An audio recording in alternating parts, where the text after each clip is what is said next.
Assalamualaikum warahmatullahi wabarakatuh.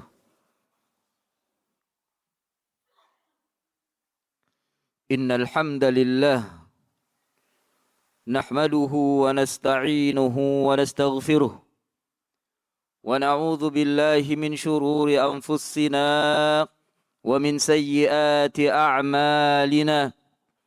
Man yahdihillahu fala mudilla lahu wa man yudlil fala hadiya lahu. أشهد أن لا إله إلا الله وحده لا شريك له وأشهد أن محمدا عبده ورسوله.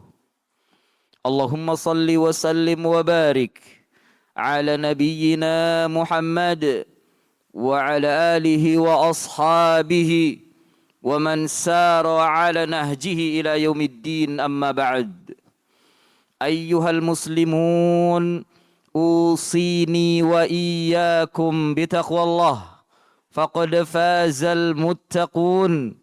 قال الله عز وجل في محكم تنزيله: يا أيها الذين آمنوا اتقوا الله حق تقاته ولا تموتن إلا وأنتم مسلمون.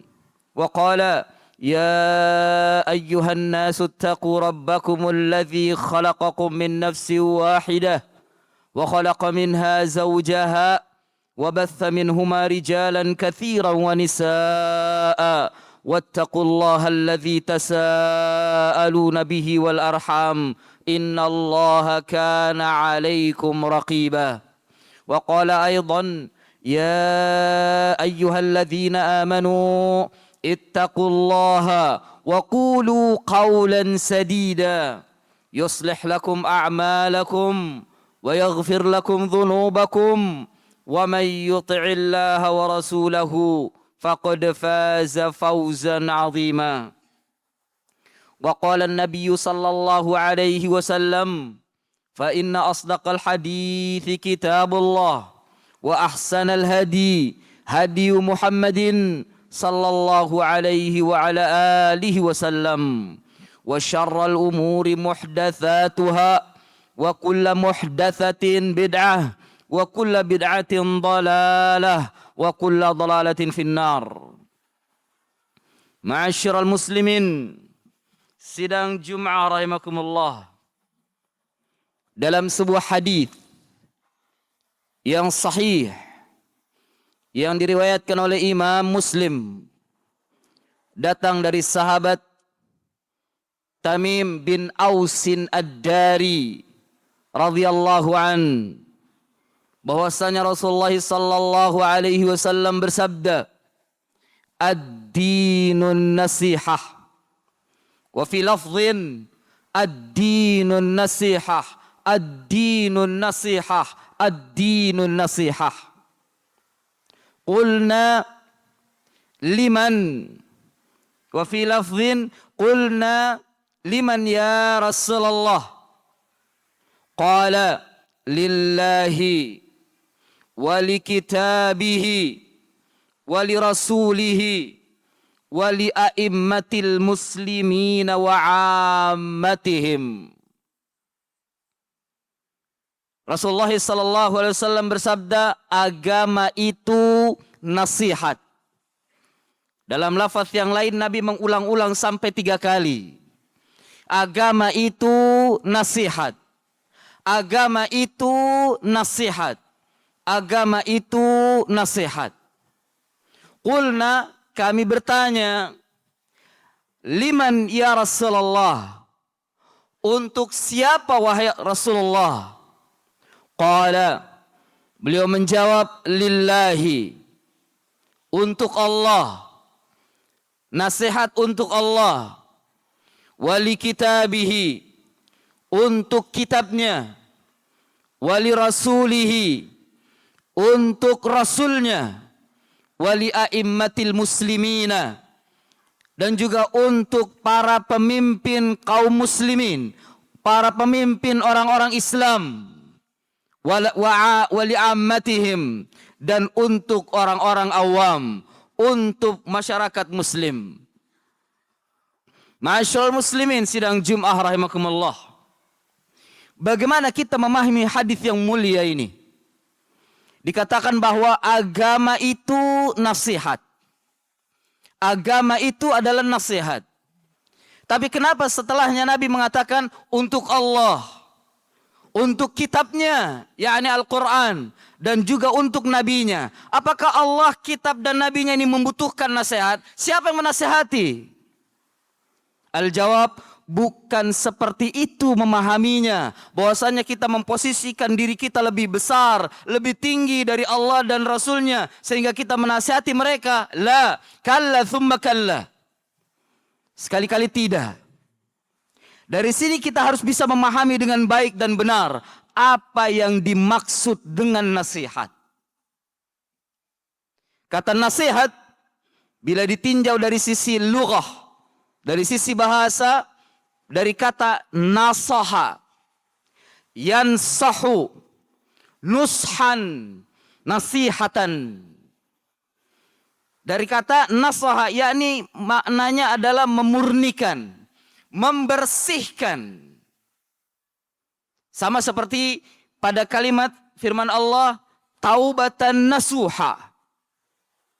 Artinya adalah taubat yang murni, yang betul-betul karena Allah, ingin kembali kepada Allah Azza wa Jal. Itu yang dikatakan dengan taubatan nasuha, membersihkan diri dari segala dosa, baik dosa besar maupun dosa kecil, membersihkan dan mengosongkan diri dari dosa. Itu kata nasuh. Maka mana nasihat artinya adalah membersihkan dari segala noda-noda, kekotoran, dosa dan maksiat atau apapun yang berlawanan dengan pemurnian dan pembersihan.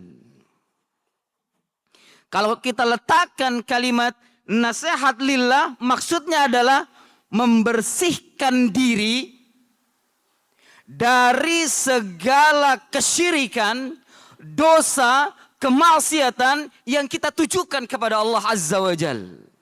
Di mana kembalinya kepada diri sendiri, kita nasihati diri sendiri, kita kosongkan diri kita bersihkan diri kita dalam beribadah kepada Allah Azza wa Jal, di dalam memurnikan kepadanya, bertauhid kepada Allah Subhanahu wa Ta'ala, memurnikan dalam tauhid kepada Allah Azza wa Jal, dan membersihkan dari segala kesyirikan.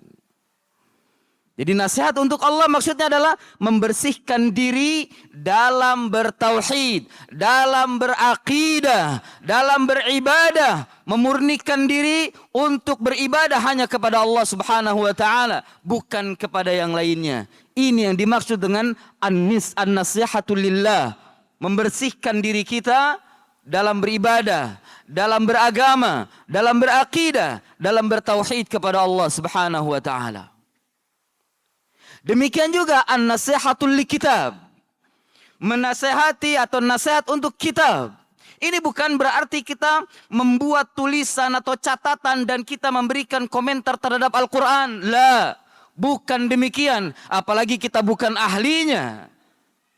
Maksudnya adalah memurnikan diri kita, membersihkan diri kita di dalam memahami Al-Quran dan Sunnah dengan baik dan benar, membersihkan diri kita dari pemahaman-pemahaman yang sesat menyesatkan, membersihkan diri kita dari pemahaman-pemahaman yang kotor terhadap Al-Quran dan Sunnah.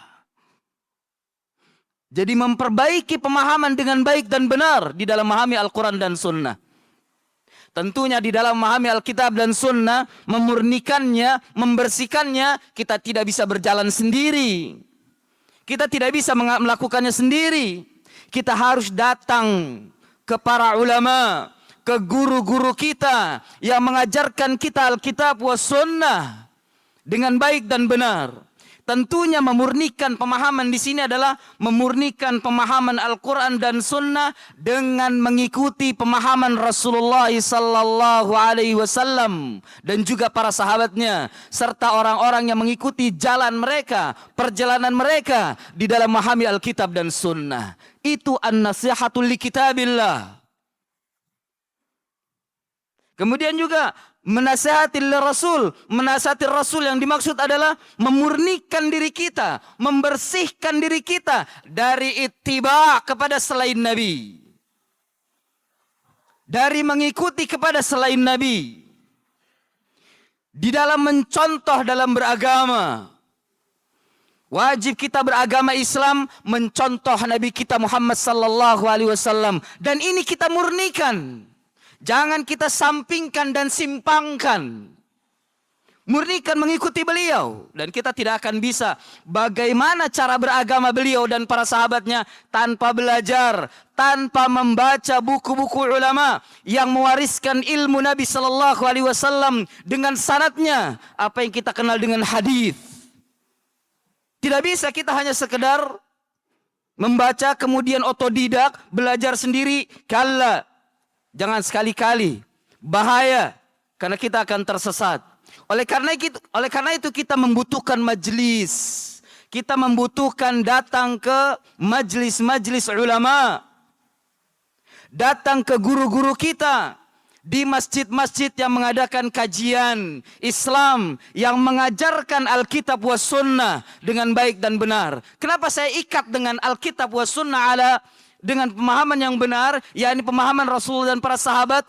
Karena banyak sekarang tapi banyak sekali bertebaran kajian-kajian, majelis-majelis yang mereka mengatasnamakan Islam, majelis atau kajian Islam, tapi mengajak kepada kemungkaran, mengajak kepada kesyirikan, mengajak kepada kebid'ahan, mengajak kepada dosa dan maksiat, mengajak kepada penyimpangan dan kesesatan.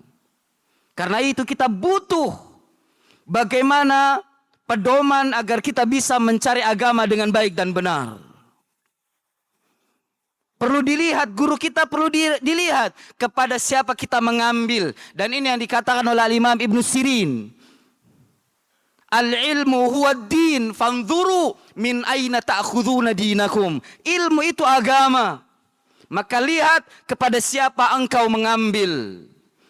Dilihat guru ini mengajarkan apa. Apakah mengajarkan Al-Quran dan Sunnah dengan pemahaman yang benar atau pemahaman yang menyimpang?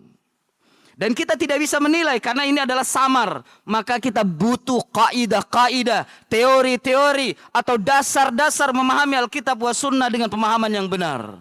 Sehingga kita bisa melihat mana yang hak, mana yang batil. Melihat manusia yang mengajarkan Al-Quran dan Sunnah dengan baik dan benar.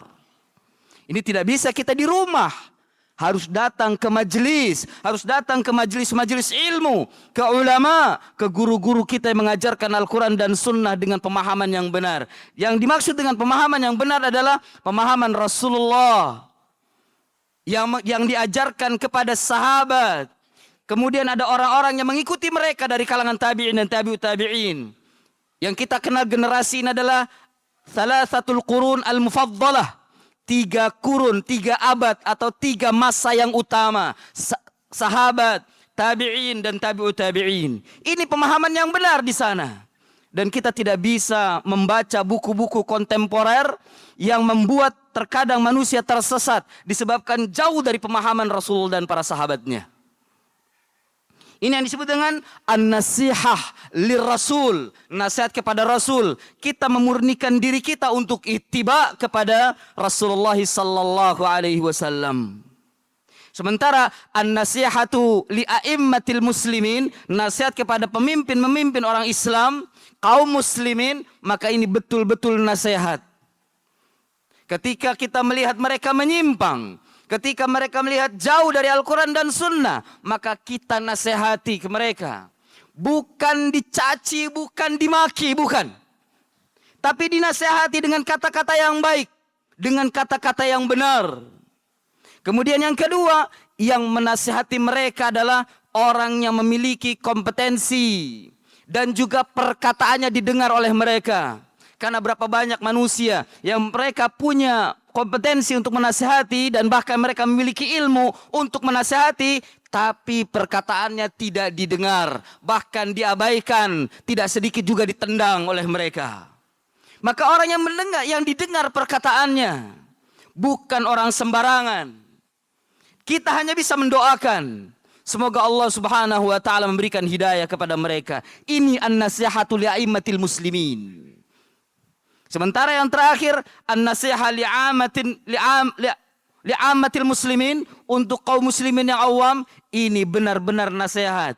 Dan yang paling pertama dinasihati adalah bagi kita sebagai kepala keluarga adalah keluarga kita, yaitu anak dan istri kita. Sehingga terbentuk Islam dengan baik dan benar, memahami Islam dan memurnikan Islam dengan baik dan benar. Baru setiap keluarga yang memiliki demikian, yang memiliki agama Islam yang benar, ketika mereka berkumpul, maka jadilah mereka masyarakat Islam yang baik dan benar. Jadi an-nasihah li'amatil muslimin, yang paling pertama kali dinasihati adalah keluarga. Kemudian setelah itu dari tetangga dan teman kerabat. Ma'asyiral muslimin sidang Jumat rahimakumullah. Demikian, mudah-mudahan ada manfaatnya. Wa sallallahu ala nabiyina Muhammadin. Aqulu qawli hadza wa astaghfirullah li wa lakum. Alhamdulillah hamdan katsiran kama amar fantahu ma naha anhu wa hadar. Ashhadu an la ilaha illallah wahidul qahhar. وأشهد أن محمدا عبده ورسوله سيد البشر. اللهم صل وسلم وبارك على نبينا محمد وعلى آله وأصحابه ومن سار على نهجه إلى يوم الدين. أما بعد. Ma'asyiral muslimin sidang Jumat rahimakumullah. Satu lagi. Mengapa Rasulullah sallallahu alaihi wasallam menyatakan ad-dinun nasihah? Agama itu an-nasihah, adalah nasihat. Yang dimaksud adalah bahwa nasihat itu adalah aslun kabir, landasan yang besar dalam agama ini. Dan inti di dalam menebarkan agama ini dengan nasihat. Sebagaimana sabda Nabi tentang haji. Beliau mengatakan al-hajju arafatun. Haji itu adalah Arafah. Bukan yang dimaksud adalah haji itu Arafah saja, tidak. Yang dimaksud adalah Arafah, rukun terbesar dari haji. Siapa saja yang dia berhaji, namun dia tidak berkumpul di Arafah, tidak wukuf di Arafah, maka hajinya tidak sah. Dia harus mengulang tahun depan. Dia harus mengulang berikutnya di tahun depan. Ketika dia tidak wukuf di Arafah. Inti daripada Arafah adalah haji. Maka dikatakan Arafah itu adalah hajjul akbar. Inti yang terbesar adalah wukuf di Arafah. Demikian juga ad-dinun nasihah. Inti yang terbesar dalam agama ini adalah nasihat.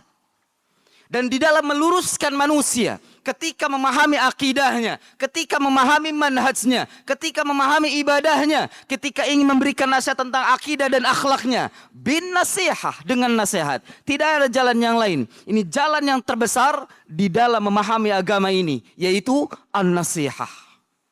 Oleh karena itu dimasukkan oleh Imam Abu Zakaria Yahya bin Syaraf An-Nawawi Ad-Dimasqi Asy-Syafi'i rahimahullah dalam kitabnya Al-Arba'in An-Nawawiyah untuk menunjukkan bahwa hadis yang mulia ini masuk dalam kategori usul-usul Islam yang wajib dipahami oleh setiap muslim. Jadi agama itu nasihat. Agama itu bukan anarkis. Agama tidak ditebarkan dengan kekerasan. Agama ditebarkan dengan kelembutan. Agama ditebarkan dengan nasihat, bukan dengan kekerasan. Jangan dengarkan rumor atau pemikiran-pemikiran mereka dari orang-orang barat yang mengatakan bahwa Islam itu tahta dzil saif, di bawah lindungan pedang. Artinya ditebarkan dengan kekerasan, ditebarkan dengan anarkis, ditebarkan dengan pertumpahan darah. Tidak, sama sekali tidak. Kalla thumma kalla. Agama ini ditebarkan dengan nasihat sebagaimana sabda Nabi ini, ad-dinun nasihah. Oleh karena itu ketika terjadi penyimpangan di sesama muslim, adakan nasihat, bukan adakan caci maki, kritik, atau mungkin tindak anarkis dan kekerasan. Tidak. Dan ini bukan jalan yang terbaik dan bukan diajarkan dalam Islam. Agama itu nasihat. Maka bertakwalah kepada Allah Subhanahu wa taala. اللهم صل على محمد وعلى آل محمد كما صليت على إبراهيم وعلى آل إبراهيم إنك حميد مجيد. اللهم بارك على محمد وعلى آل محمد كما باركت على إبراهيم وعلى آل إبراهيم إنك حميد مجيد. اللهم اغفر للمسلمين والمسلمات والمؤمنين والمؤمنات الأحياء منهم والأموات إنك سميع قريب مجيب دعوات. ربنا أرنا الحق حقا وارزقنا اتباعه وارنا الباطل باطلا وارزقنا اجتنابه. ربنا لا تزغ قلوبنا بعد إذ هديتنا وهب لنا من لدنك رحمة إنك أنت الوهاب. ربنا هب لنا من أزواجنا وذريتنا قرة أعين واجعلنا للمتقين إماما. ربنا ظلمنا أنفسنا وإن لم تغفر لنا وترحمنا لنكونن من الخاسرين. ربنا آتنا في الدنيا حسنة وفي الآخرة حسنة وقنا عذاب النار. وآخر دعوانا أن الحمد لله رب العالمين.